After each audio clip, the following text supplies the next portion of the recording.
আসসালামু আলাইকুম। সবাই কেমন আছেন? কল্পনাস ব্লগে সবাইকে স্বাগতম। আমি কল্পনা টাঙ্গাইল থেকে বলছি। আজকে আরেকটি নতুন ভিডিও নিয়ে হাজির হয়ে গেলাম। আশা করি ভিডিওটি ভালো লাগবে। ভালো লাগলে প্লিজ একটা ভিডিওর শুরুতে একটা লাইক দিয়ে ভিডিওটি দেখা শুরু করবেন। তো এখানে আমাদের হোটেল কল্লোল। তো লাইটিংয়ের আলোতে দেখেন কতটা সুন্দর লাগতেছে। লাইটিংয়ের আলোতে এই হোটেলের সৌন্দর্য যেন আরও দ্বিগুণ হয়ে গেছে। দিনের চেয়ে রাতের সৌন্দর্য আরও বেশি। রাতের বেলা আর কি বেশি ভালো লাগে। সামনে সাগরের গর্জন আর এইখানে লাইটিংয়ের আলোতে আর রাত 12টা পর্যন্ত লাইভ কনসার্ট হয়, সেটা আপনাদের সাথে শেয়ার করব।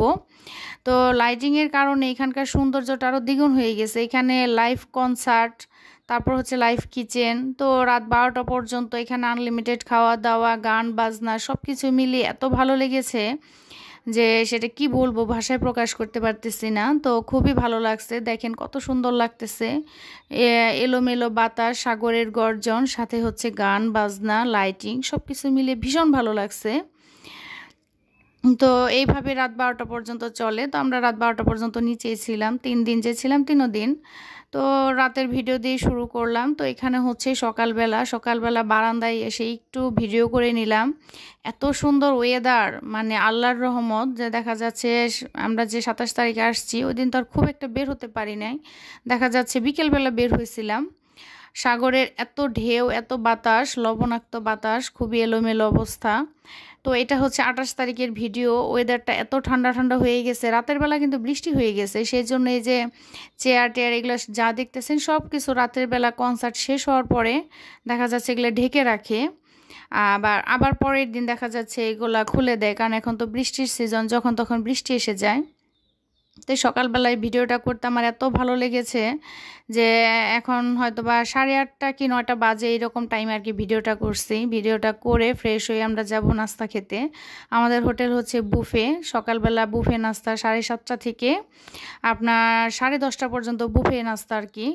তো এর মধ্যে যে যখন যায়, তো আমাদের যেতে যেতে 9টা বেজে গেছে। তো সকালের এই ভিউটা এত ভালো লেগেছে যে নাস্তা করেই যাব সাগর পাড়ে। সাগর দেখতে এসেছি, হোটেলে বসে থাকলে কি চলবে বলেন? সাগরে তো যেতেই হবে। তো এখান থেকে অনেক যত দূর পর্যন্ত চোখ যায় ততটাই চোখ জুড়িয়ে আসে। এত ভালো লেগেছে এবারকার কক্সবাজারের যাত্রা। প্রথমে তো মনে মনে হতাশ হয়ে গেছিলাম, কিন্তু পরে খুবই ভালো লাগছে। আল্লাহ আসলে রহমের মালিক।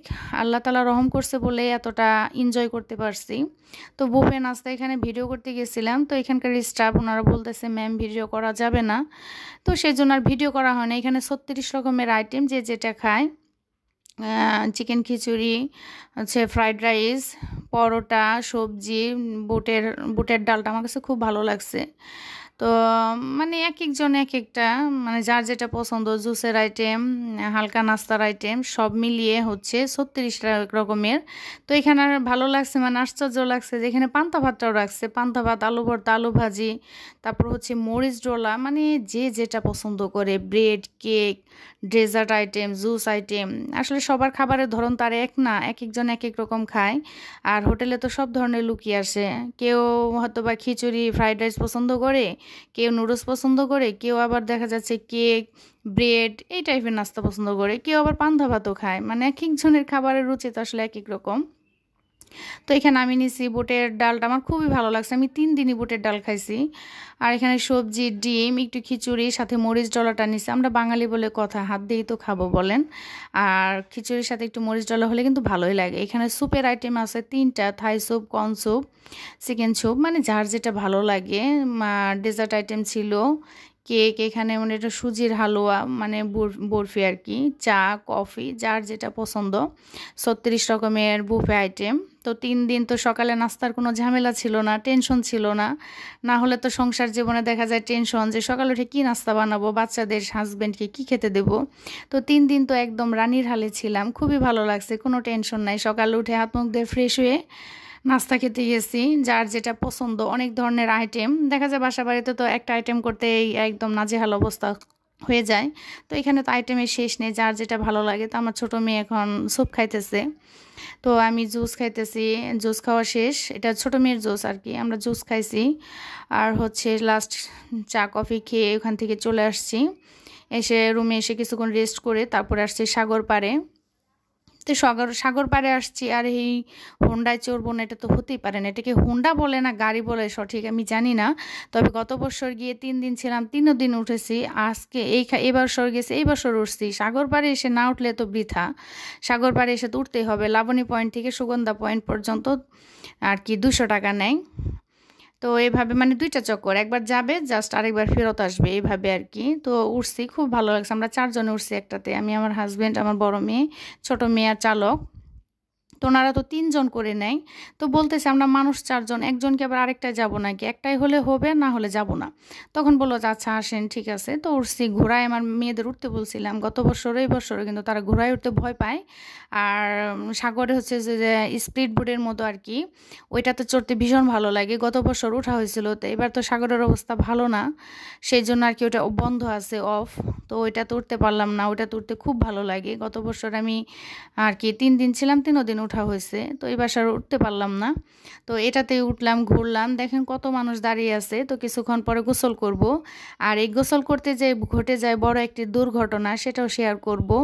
আর এই দিনের পর থেকে আমার মোবাইল হয়ে যায় বন্ধ, কারণ সাগরের পানিতে গোসল করতে যে এতটা এক্সাইটেড ছিলাম যে সাগরের ঢেউয়ে মোবাইলের ভিতরে পানি ঢুকে গেছে, ডিসপ্লেটা নষ্ট হয়ে গেছে।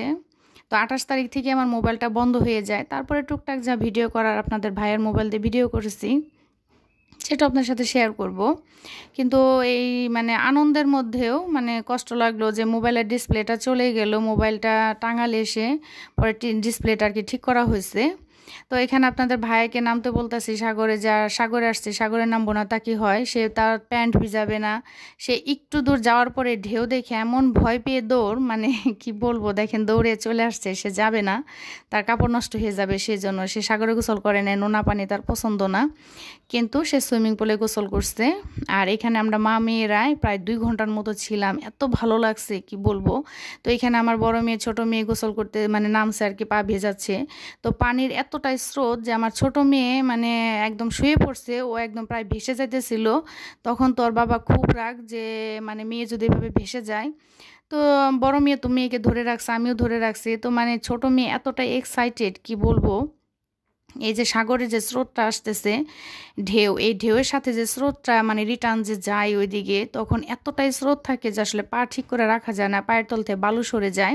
তো এই সময় আর কি ছোট মেয়েটার উপর হয়ে মানে পড়ে যেয়ে তো সাগরের স্রোতে আর কি যদি এখান থেকে অ্যাক্সিডেন্ট ওইভাবে হতো না, কিন্তু তারপরে ছোট বাচ্চা তো পড়ে যেতেছিল। তো সাথে সাথে আমার বড় মেয়ে ধরছে, সাথে সাথে আমিও ধরছি, যে এইভাবে পড়ে যেতেছিল। তো তখনই সাগরের এমনভাবে ঢেউ আসছে যে মানে ওর বাবা দূরে থেকে একদম ভয় পেয়ে গেছে, কারণ মেয়েকে একদম ভাসিয়ে যেতে নিছিল। তো আল্লাহ রহমের মালিক, আর সাথে সাথে বড় মেয়ে ধরছে, আমিও ধরছি। আর আমার ছোট মেয়েটা এত দুষ্ট যে মানে সাগরে একদম শরীরটাকে ছেড়ে দেয়, একটু যে নিজে মানে বালুটাকে আঁকড়ে ধরবে থাকার জন্য, সে তা না, সে সাগরের পানির সাথে ভাসবে। কিন্তু এটা বোঝে না যে সাগর যদি একবার টেনে নিয়ে যায় তাকে আর ফেরত আনা সম্ভব না, এই জিনিসটা তো সে বোঝে না। তো তারপরে তো তার বাবা রাগ করে তাকে নিয়ে চলে আসছে। তো আমি আর আমার বড় মেয়ে ছিলাম প্রায় 1 ঘন্টার মতো। আর ওরা তো ছোট মেয়েকে তো নিয়ে চলে আসলো, যে তোমাদের ভরসায় যদি মেয়েকে রেখে যায় এখানে, দেখা যাবে সাগরে আমার মেয়েকে ভাসিয়ে নিয়ে যাবে, তুমি আর তোমার বড় মেয়ে ছবি তোলা নিয়ে ব্যস্ত থাকবে। সেই জন্য তার ছোট মেয়েকে সে নিয়ে সুইমিং পুলে নিয়ে নামছে। তারা সুইমিং পুলে বাপ বেটি গোসল করতেছে, আর আমি আর আমার বড় মেয়ে সাগরে গোসল করতেছি। কি যে ভালো লাগছে মানে বলে বোঝাতে পারবো না, সাগরে গোসল করে। তো ঢেউ আসতেছে, খুবই ভালো লাগতেছে। তো এই ফাঁকে মজার আরেকটা কাহিনী, সেটা হচ্ছে আমি একটা ইলিশ মাছের ছাউ ধরে ফেলছিলাম, কারণ সাগরের ঢেউয়ের সাথে একটা ইলিশের বাচ্চা এসে গেছে। তো সাথে সাথে ওটাকে ধরে ফেলছি। আর ইলিশ মাছ তো একদম নরম, মানে নরম জাতের আর কি, ওঠা মাত্রই মরে যায়। তো একটু ভিডিও করতে করতে মাছটা গেল মরে। তো আমার বড় মেয়ে রাগ করতেছে যে তুমি ভিডিও করার জন্য একটা জান মেরে ফেললা। তো আমি বললাম যে একটু সময় তো ছিল, জাস্ট একটু ভিডিও করতে করতে মানে ইলিশের বাচ্চাটা মারা গেছে। তো কিছুই করার নেই, সাগরে ভাসিয়ে দিলাম, ওটাকে তার কিছু করা যাবে না। দেখা যাচ্ছে যে ওটা নিয়ে এসে কি করব, সেই জন্য সাগরে ভাসিয়ে দিছি, কিন্তু ইলিশের বাচ্চাটা আর কি মরে গেছে। তো এখানে দেখেন ছোট্ট একটা বাচ্চা অনেক সুন্দর করে ফটোশ্যুট করতেছিল, দেখে ভীষণ ভালো লাগলো, কিউটের ডিব্বা। ওর মা ওকে ভিডিও করে দিতেছে, সাথে আমি একটু ভিডিও করে নিলাম। কত মানুষ নেমেছে এখানে, কিন্তু লাল নিশানা দিয়েই রাখছে, তারপরে কে কার কথা শুনে। আর এই তো ইলিশ মাছের বাচ্চাটা, এটাই আর কি। তো তো খুবই মজা হয়েছে, খুবই এনজয় করছি। এনজয় করতে যেয়ে মোবাইলে সর্বনষ্ট হয়ে গেছে। সাগরের যে ঢেউ, আসলে মোবাইল এগুলো ঠিক রাখা যায় না। একটু বসে ভিডিও করতে গেছিলাম, তো বসে ভিডিও করতে যাই সাগরের ঢেউয়ে মোবাইলের ভিতরে পানি ঢুকে গেছে। তো পানি ঢুকে মোবাইলে মানে কাজ করা বন্ধ করে দিয়েছে 28 তারিখ বিকেল থেকেই। তো পরের দিন আমি কক্সবাজার ওইখানকার মানে সার্ভিসিং দোকানে নিয়ে গেছিলাম। তো উনি বললো ডিসপ্লেতে অনেক পানি ঢুকে গেছে, পানিটা ওয়াশ করে দিয়েছে কিন্তু ডিসপ্লেটা নষ্ট হয়ে গেছে। পরে আর কি ওইখানে ওইভাবে বন্ধই ছিল, টাঙালে এসে ওটা ডিসপ্লেটা চেঞ্জ করছি। একটু মজা করতে যেয়ে তার সাজাটাও পেলাম। এখন এত টাকা দিয়ে ডিসপ্লেটা চেঞ্জ করতে হলো, কারণ মোবাইলটা তো খুব জরুরি প্রয়োজন। তো কি আর করার, ভাগ্যের বেশি তো পাওয়া যায় না। যদি সাগরে যদি আমার মোবাইলটা পুরাই নিয়ে যেত তাহলে আর কি করার ছিল বলেন। তো এই তো ইলিশ মাছটা মারা গেছে। তো মেয়ে তো রাগ করলো যে তুমি একটা জান মেরে ফেললা। তো কি করব, একটু ভিডিও করতে যেও মারা গেছে। ইলিশ মাছটা দেখে এত ভালো লাগছিল যে এইভাবে সাগরে এসে মাছ দেখবো বা মাছ ধরবো, এটা তো ভাবতেই পারিনি। তো এইখানে আসছি, সন্ধ্যার পরে একটু বাহিরে আসছি, সুগন্ধা পয়েন্টে আর কি হাঁটতে হাঁটতে চলে আসছি। লাবণী পয়েন্ট আর সুগন্ধা পয়েন্ট তো খুব একটা দূরত্ব না, একটু হাঁটাহাঁটি করলে ভালো লাগে। আর এটার নাম হচ্ছে আনারকলি ফল। কক্সবাজার যেই আসে সেই নাকি এই ফলটা খায়, কিন্তু খেতে একদম বাজে, আমার কাছে একদম ভালো লাগেনি। আমার বড় মেয়ে তো খায়নি, ছোট মেয়ে খাবে, ওইখান থেকে একটু নিয়েছিলাম, আমার কাছে ভালো লাগেনি। তো আমার ছোট মেয়ে খাইছে। তো কথা বলতে বলতে কিন্তু ভিডিওর লাস্ট পর্যায়ে চলে আসছে। কে সাথে আছেন বা কে চলে গেছেন আমি জানি না, আর আমার সাথে আছেন, আমার কথা ও কাজে কোনো অংশে যদি আমার ভালো লেগে থাকে ভিডিওটি, সেটা অবশ্যই কমেন্টে জানাবেন। আর চ্যানেলে যদি আজকে নতুন হয়ে থাকেন তাহলে ছোট্ট চ্যানেলটিকে সাবস্ক্রাইব করে আমার পাশেই থেকে যেতে পারেন আমার বন্ধু হয়ে। আমার ভিডিও কেমন লাগে সেটা কমেন্টে জানাবেন। এরপরে কোথায় কোথায় ঘুরলাম বা কি কি খেলাম, কোথায় গেলাম, কি কেনাকাটা করলাম সেটাও আপনাদের সাথে শেয়ার করব পার্ট টু পার্ট। কারণ দেখা যাচ্ছে যে একটা ভিডিওতে শেয়ার করতে গেলে ভিডিওর আগাগোড়া কিছু বোঝা যাবে না, শুধু ভিডিওটা অনেক বড় হয়ে যাবে আর অনেক স্পিড হয়ে যাবে। সেজন্য ভিডিওটাকে আসলে কেটে চেটে ছোটো ছোটো করে দিতেছি। তো আমার ভিডিওটা কেমন লাগে সেটা অবশ্যই কমেন্টে জানাবেন। আর এখানে এই ফলটা খাইতেছে, ফলটা খেতে খুব একটা ভালো না, ছোটো মেয়ে আর কি আবদার। তো ফল খেতে খেতে বিদায় নিলাম। সবাই ভালো থাকবেন, খুদা হাফেজ।